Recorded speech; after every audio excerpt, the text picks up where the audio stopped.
If you're in your 60s and feel fine, but not fully like yourself, well, listen up. Today, we're talking about how to get your energy back and build real resilience without extreme workouts or starting over. Stay tuned.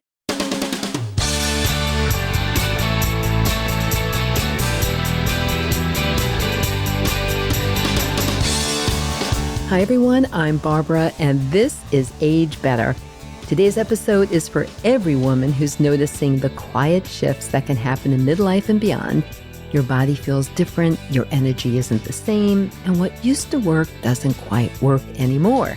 Well, my guest is Heike Yates, triathlete, Pilates instructor for women 50 and over, and author of the delightful book, Pursue Your Spark. Together, we talk about functional strength for real life, how to adapt movement as your body changes, why nutrition and recovery matter more than ever, and how to find joy in movement again, because that's what makes it stick.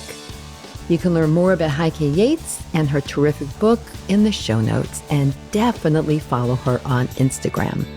And quick reminder, be sure to subscribe to Age Better Cheat Sheet on Substack for research-backed takeaways and tools that you can actually use every day. And if you have a topic you'd love me to cover, email me at agebetterpodcast@gmail.com or reach out on social media. All right, everyone, get ready to age better.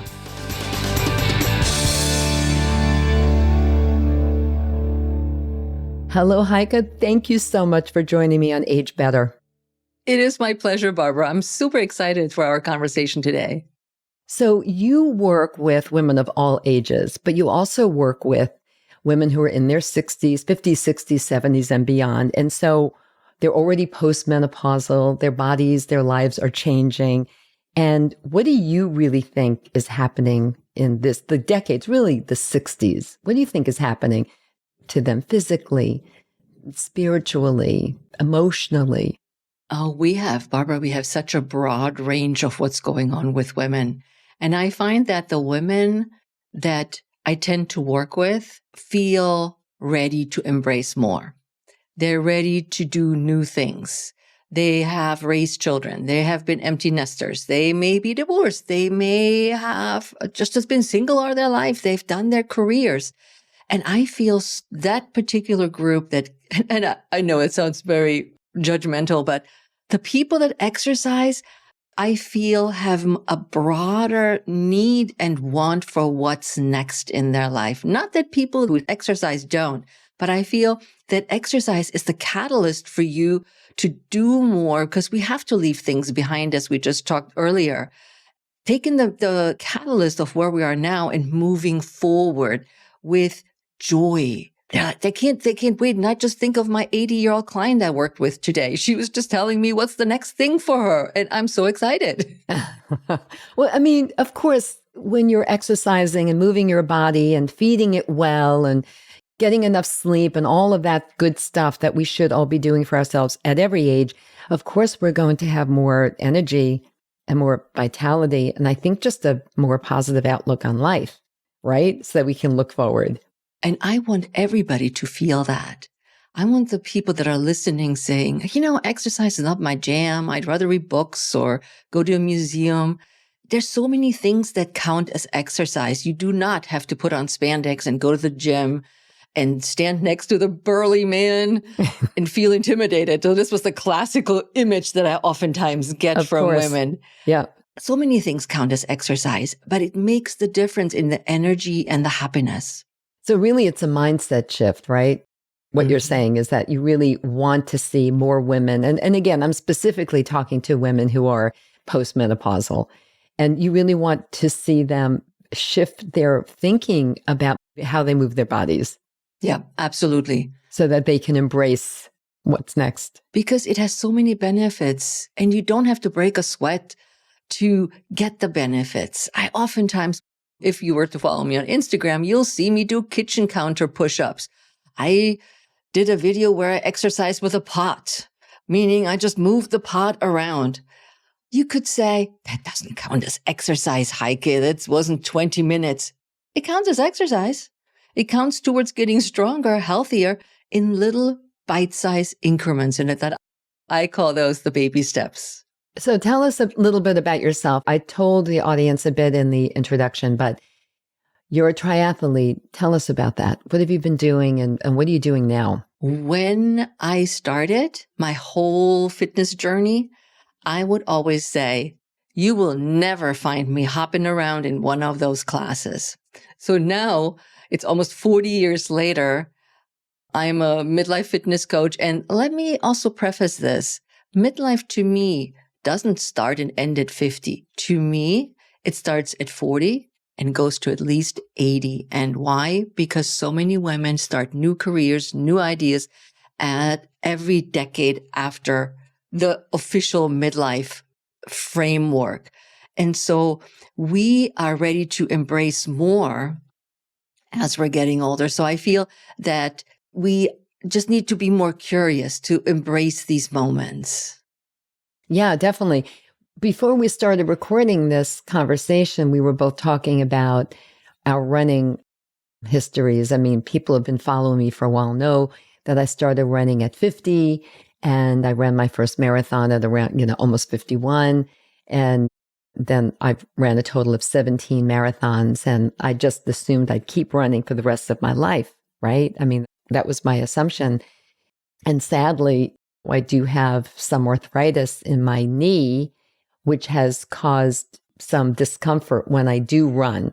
And so I've had to find, and they've also heard this too in other episodes, I found new ways to move my body because one of the truisms of midlife and aging is your body changes. Life changes, your body changes. It does. It's like in a constant state of change. And you have to kind of, what I love to say, reassess and then tweak what you're doing. And then you told me that you also have some arthritis in your knee and you've had to kind of change how you work out. Yep, absolutely. I mean, it was really a bummer that my knee gave out. Everything else is great. But when I look at my knee now, it took me a year to go through the grieving process of not identifying as a runner. Right. And I finally came to terms with it. And I said, all right, I'm not a runner, but that doesn't mean that I'm less. When I look back at my personal fitness career through the years, at 30, I was a bodybuilder. I wanted to be as big as humanly possible. I did that. Would I want to do this now? Oh God, no. I know what it takes to pack on those muscles. Then I got into running. A client of mine said, I can't run this race. Would you run the Cherry Blossom 10-miler for me? And of course, Heike says, yes. I had run maybe 3 miles at that point. I ran the race, loved it so much that I said, oh, I'm going to keep doing a marathon. This. Yeah. And so the marathon came, and then I got into ultra marathons. I ran Boston Marathon. I ran a 50-miler. And then my knee back then already started bothering me. But I was like, you're going to be fine. Yeah. But I said, why not learn to swim? I had done a duathlon, a run bike race, where I qualified for the national championships in Milwaukee, but which meant I needed to also swim for this triathlon. Now, that was when I was 50. I could not swim. I do the traditional grandma breaststroke. That's all I knew. But you're not going to get far. So I learned to swim. And that's how I ended up with the Ironman triathlon. And then my knee finally said, yeah, now we need to really reevaluate. Stick with Pilates, strength training, and walking, and still swim and bike. And still swimming. And they do say that swimming is an excellent exercise, certainly for your heart, but also if you have some kind of arthritis. But it doesn't help with your bone density. That's the thing with swimming. It's a great exercise, but you need other things to build up your bones or keep your bones strong and your muscles strong, which brings me to strength. And I know that strength is certainly very important if we want to kind of live our best lives and put the luggage up on the inside the cabinet on the airplane and pick up your grandkids or kids or your dog, or we need to be as strong as possible as we get older. For sure, we know this. So what kinds of strength in your mind matters the most now? I want to backtrack just a little bit. When the listeners listen to how amazing the two of us are and what we've accomplished, Yay! and the crazy races we've done, this is not everybody. If you're on the other end thinking, wow, I will never be able to do that. You do not have to do that. You don't have to run marathons. You don't have to bodybuild. You don't have to be human. All these endurance events that we have been through. We just really enjoy doing them. It's such a great challenge. Yeah. But what you need is really overall strength, functional strength. And you tipped on something really important, and that's bone density. Now, swimming does not increase bone density, neither does biking. They're good for your heart, they're good for your muscles, but they're not good for your bone density. So walking is definitely important. And then we're looking into weights or bands. And I always put Pilates in the same category as strength training, although technically it's not strength training. What's the difference? Pilates, you do one exercise for maybe 5 to 8 repetitions. In strength training, you do that's a different exercise, but you do it multiple times with different amounts of repetitions. So these are sets and rests, and you work with progressive, you're loading more load on what you're doing each time. Pilates, you stay pretty much the same resistance throughout and keeping the reps, so to speak, or the repetitions within 5 to 8 repetitions. Pilates has proven in several studies to increase bone density in the spine, but not in the hip because there is no impact in Pilates. Mm-hmm, mm-hmm. That's interesting. See, I don't do Pilates. I know I should. There's just so many hours in the day. So I do some speed walking. I've embraced, since I've slowed down on my running, I've embraced the Japanese interval walking training method where you speed walk for 3 minutes, slow down for 3, back and forth, so that you get that. It's basically a HIIT exercise, right? High intensity interval training exercise, but walking. And so I do that. And then I do go to the gym and I try to do some Norwegian 4x4s, but on a air bike. And that's all really good for, as you pointed out, with biking for the heart. But then the weightlifting and all that, I've started to really embrace in a very big way in the last few years because it's so important to our bone health. It is so important. And it's not just for the bone density when you think hips as well as spine, but overall strength. And your example of picking up the luggage and putting it in the overhead bin is such a huge challenge for so many. Yeah. It really is. So really strength for you then is what's important is functional strength, what we can do in everyday life. Sit up, get down, sit up, get up off the floor, put things in the overhead bin, pick up your dog or grandkids and so on and so forth. Absolutely. Garden, all these wonderful things. Oh, yeah. But bone health is a super duper important thing for me because we know the statistics. And you mentioned the hip. And we know how important that is. So any kind of exercise that you can be doing, everyone, that's going to help your hip density is really going to be important, like impact, like you mentioned the word impact. That's super important. Heel drops. I gave a talk just last night about bone health, coincidentally. And one of the exercises that no one really knew about, and I asked with a show of hands and no one really did. And it's a simple thing, heel drops. Where you go up on your tippy toes, best to do with no shoes on, if you can, or very flat shoes, and slam down on your heels as hard as you can and do it like 50 times. You can do it throughout the day, certainly. You can even, if someone is elderly but still wants to get some of that, you can do it seated. I mean, it's really an incredible, simple exercise. So for someone starting later in life, like let's say, oh gosh, I've never done anything and now I need to get on this so I can have a healthy life and age better down the road. What's a realistic way to start building strength? Like, what do you recommend to your own clients? Do the thing that brings you the most joy. If you do not know what that is, look around you. Look at the people that you are friends with. What do they do? What do they love? They may love dancing.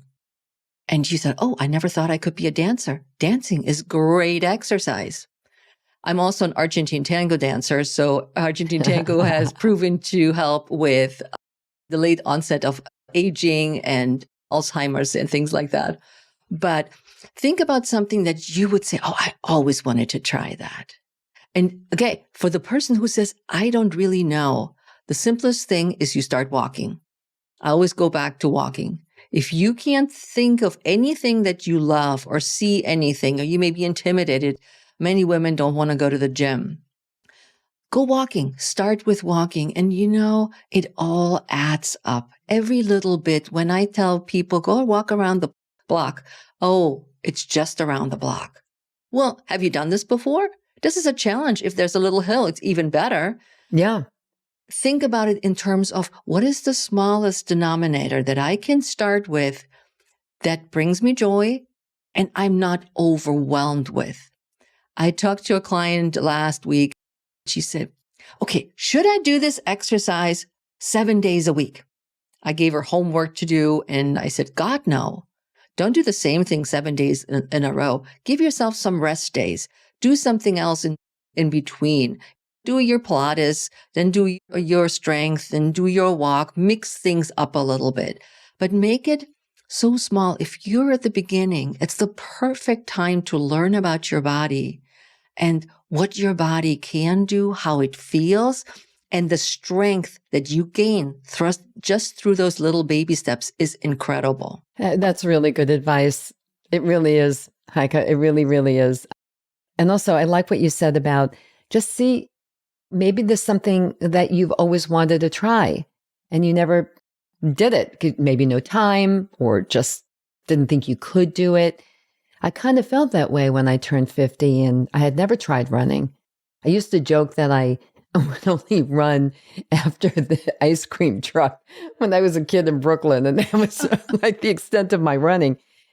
And then I did try running, but I started walking first. And then I went to running and then realized I actually loved it. So yeah. You never know unless you try something new. Let's talk about energy. Energy is a big thing. I mean, I think you and I can agree that if you are active and you are working out in some way, whatever brings you joy way, that you are going to feel more energetic because that's just the way it works. Like you would think, oh, I'm being so active, it's going to make me feel less energetic. And no, it's really the other way around. On those days when, for whatever reason, I haven't been able to be as active as normal or work out the way I normally do, I feel sluggish and more tired and less energetic. So that's how I feel about energy. But what do you see? And what's your advice to women who say, I just don't have the energy? We oftentimes look at exercise to give us more energy. Then we may overdo it, do too much too soon, too long, which then zaps our energy. We also may not support our lifestyle with the right nutrition. And in Heike's world, and my client just quoted me yesterday, she said, because I'm also contributing to our neighborhood newsletter, and I wrote about nutrition. And she said, Heike says, eat protein with every meal. And I said, you read my newsletter. And this is true. Yep. And so look at your nutrition. Where does the energy come from in that regard? Are you eating balanced meals? Are you having protein with every meal? Are you eating too much sugar and too many carbohydrates?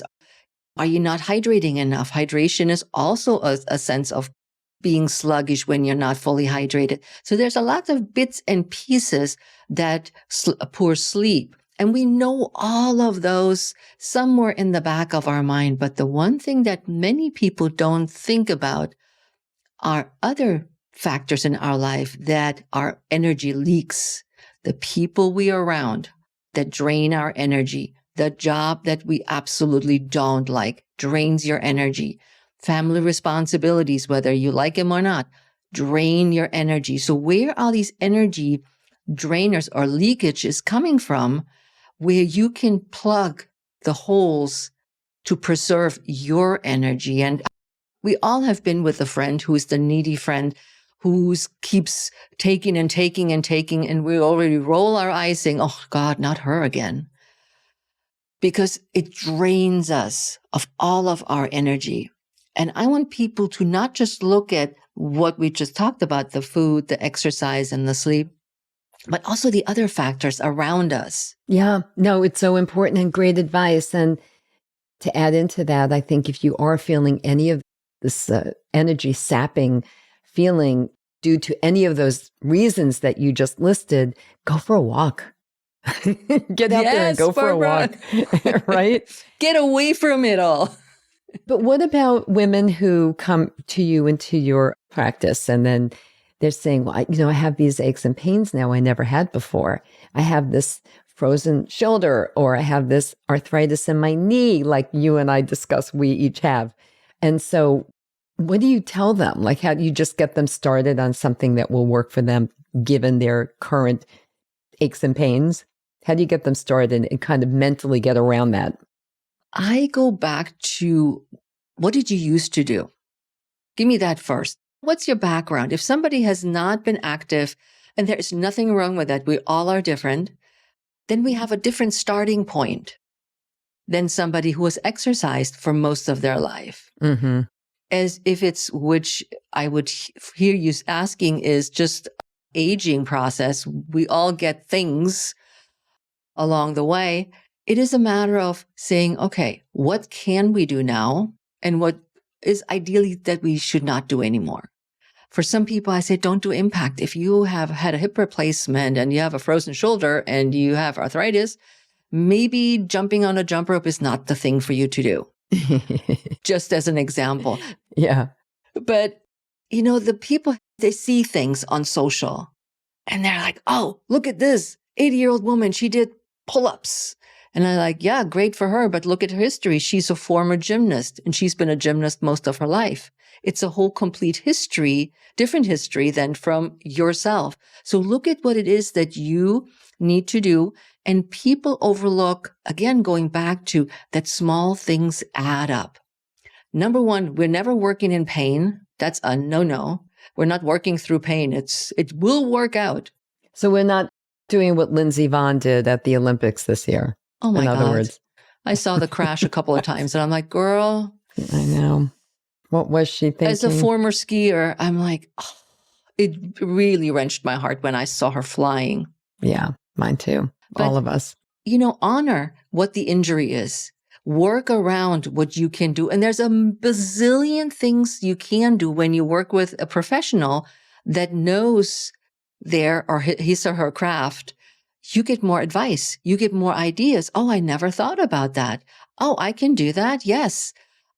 So get somebody that knows what they're doing, specifically if you have orthopedic conditions. And many of my in-person clients, whether they're virtual or in person, all have issues. My group classes in the Pursue Your Spark Blueprint, it's a little different. It's air quote, a little healthier group. It's not massive things, but see what you can do. Let me tell you guys, my oldest client is 100 as of this week. Oh my gosh. He does Pilates. It may not look like what you see on the interwebs, but he does Pilates. He's doing it. That's amazing. I agree with you 100%, by the way.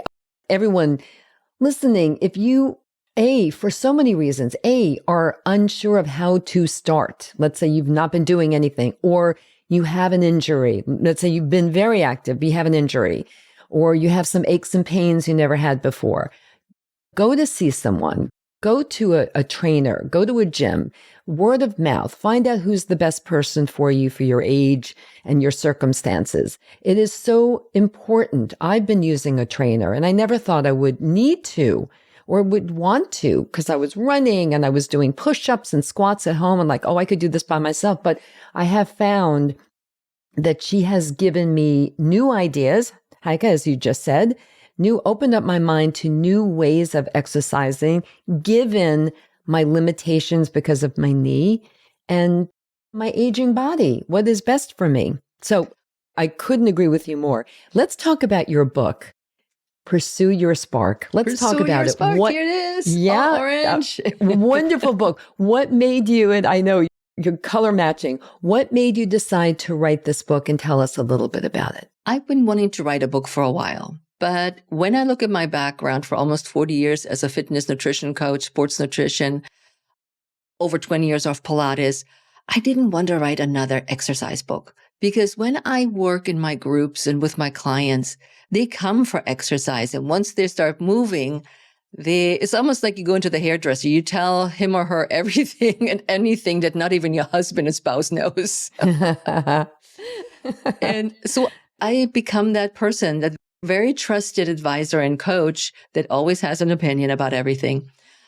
And I realized people need more emotional support than they need the exercise. Because once they go, oh, Heike knows what she's doing, I'll trust her, then all the rest comes out.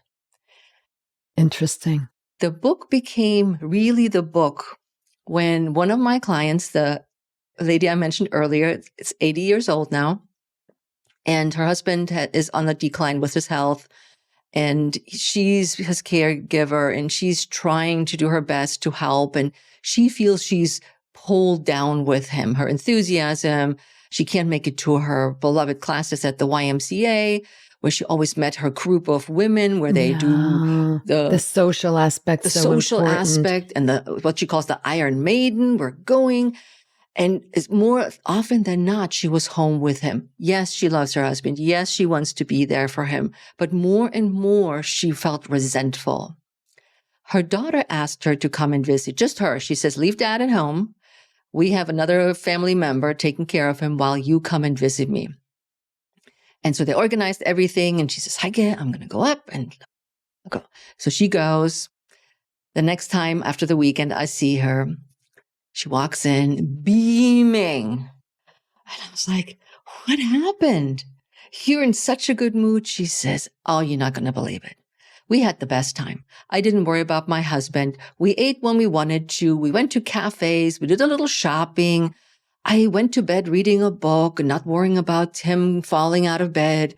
It was amazing. Wow. She says, Heike, guess what? I feel like myself again. Yeah. And I looked at her and I said, you just gave me my book. Oh, I love that. And when somebody said, I feel like myself again, in the past, I always thought of it in the terms of like my 20s, like my 30s, like my 40s. But that's not the case. And I realized that I misunderstood this all along for so many women. Feeling like yourself, being yourself, honoring yourself, doing the things that bring you joy and fulfillment, not being your younger self. And that's it. And I started writing. And you started writing. And it's a great title too. So what she did is she went off and she pursued her spark. Exactly. And then she got her spark back. I hope that she was able to replicate this a bit more in her everyday life, though, when she was back in her real life. I hope. You know what happened was really interesting. She, of course, has my book. And she says, Heike, I'm measuring out the book. I'm reading bits by bits. I don't want the book to end. She says, I go back Sweet. to chapter curiosity. And I said, Martha, remember the chapter about curiosity? And she's like, yes, that's why I signed us up for whatever activity she signed us up for. And then she tells me something. I said, Martha, remember the chapter on boundary?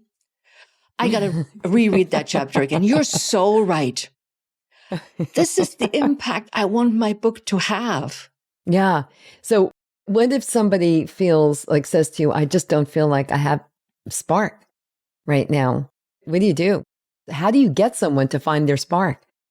I usually, many of us say, find your why, dig deep. And people roll their eyes and say, oh, here goes the why again. I don't want to dig in deep. What I started using as my strategy is to sit back and be still, to get away from the noise, get away from the phone, the computers, the families, anybody that wants to give their 5 cents or any distraction, and just sit with yourself and see what comes up. Do you feel happy? Do you feel bored? Do mull over a conversation with somebody in your head over and over that makes you antsy or dissatisfied? Is there something that when you just kind of stare in front of you, really bored, because nothing will break the boredom, and thinking, oh, you know what? In that time, I could have maybe walked. Oh, I could. Oh, you know that there's knitting. Knitting. I always wanted to have knitting.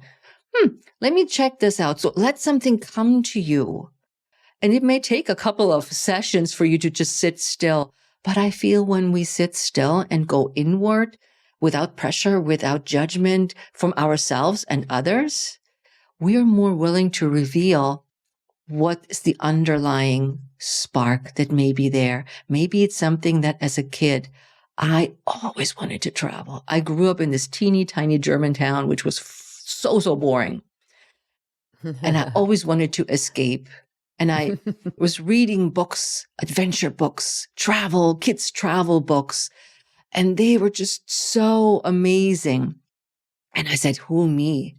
Why? I can't do this. I'm this little German girl that's in Germany. And what am I dreaming of? Well, now I'm here in Washington, D.C., where I always wanted to go. I followed my dream. I followed my passion. But the spark started back then. I want more from life. I want more freedom. And all of us have these thoughts. All of us have these desires. We tend to dim our light from early on, whether it's taught by us from our mothers and grandmothers and society, who knows, or a combination. Or we allow others to dim our light, like we let them. Mm-hmm. So go back there and see, what was it that you were thinking, I can never do this. And now you may be thinking, I'm too old for that. No. We're never too old. Never too old. No. Never. I had a guest on the show not too long ago, and she also wrote a book. In this case, her book was about a solo canoe trip that she took. And it was really great. It was great talking with her, and she has a lot of spark. I mean, she really does. And she lets her spark show. That was a great interview. It was a really great conversation. It was a lot of fun. She's from Canada. You know, she really went out of her comfort zone in a very big way by doing this 4-day solo trip. I'm not saying that people have to do that either. You don't have to run marathons or triathlons or go on a canoe trip all by yourself. You don't have to do any of those things unless you want to. It's exactly what you're saying, Heike. It's just kind of being alone with yourself for a while. And again, I mean, I don't know how you find your spark when you're feeling like, gee, I'm feeling a little I'm not feeling sparky right now. Let me go find my spark.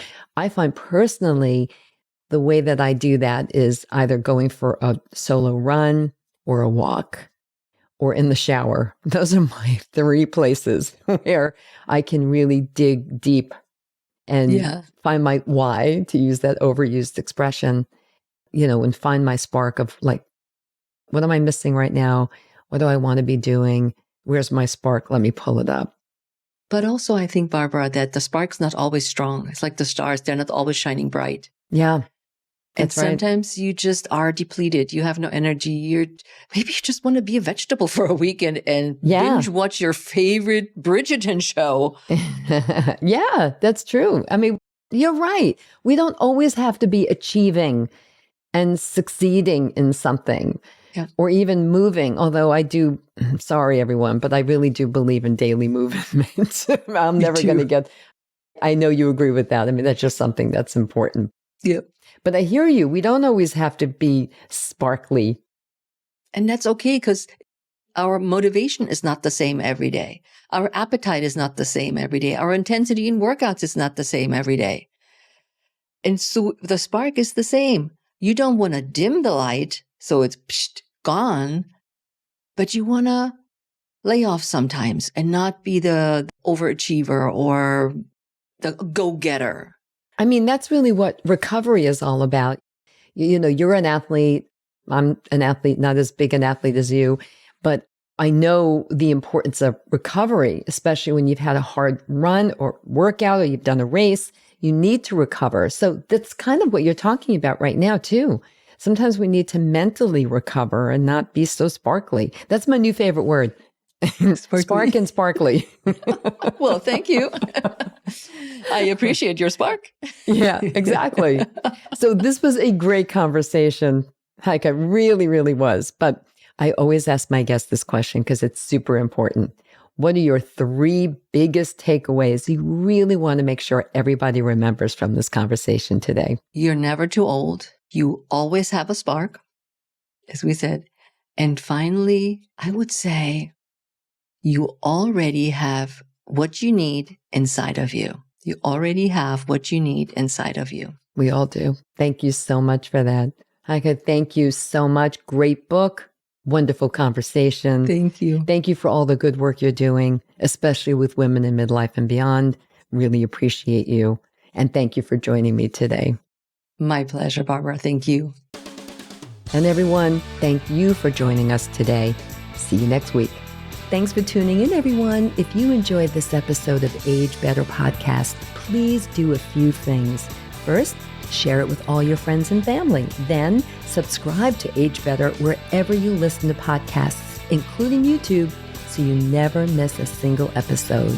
Finally, if you have ideas for topics you want me to cover in a future episode of Age Better, send an email to agebetterpodcast@gmail.com or reach out to me on social media. Until next time, remember this: we can't control getting older, but we can control how we do it. Talk to you soon.